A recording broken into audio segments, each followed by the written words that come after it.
कतिलाई लाग्छ होला यो कमला के अरे त्यतिकै नाच्छे गाउँछे त्यसको काम छैन भनेर है। अब मेरो खेतबारी चाहिँ छैन, अब गाउँ छोडिहाल्यो, सहर पसिहाल्यो। तर यो मेरो खेतबारी नभए नि कौशीको लागि बिउ पलायो है।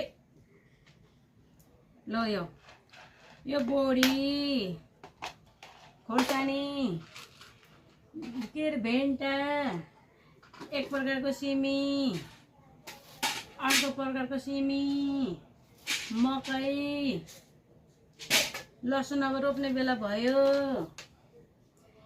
खोर्सानी अब यो सुकाइ पकाइ राख्ने बेला भयो। आज घाम लागेको छ त्यही भएर सुकाएको सबै मैले।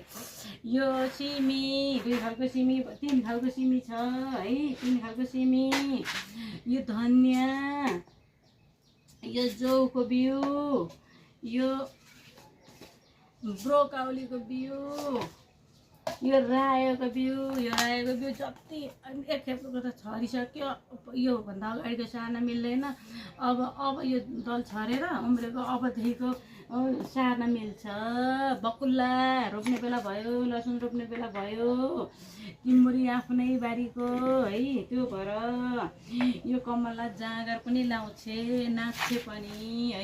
हजुरहरूले पनि के गर्नु भने यो बढी भएको कुराहरू चाहिँ नफाल्नु, बिउलाई राख्नु।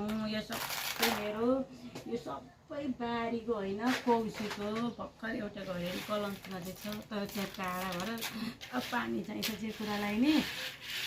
यो बल्खुबाट कलङ्की टाढा त होइन, 20 मिटर भयो, 20 मिनट लाग्ने भए पनि म चाहिँ जाँदिनँ।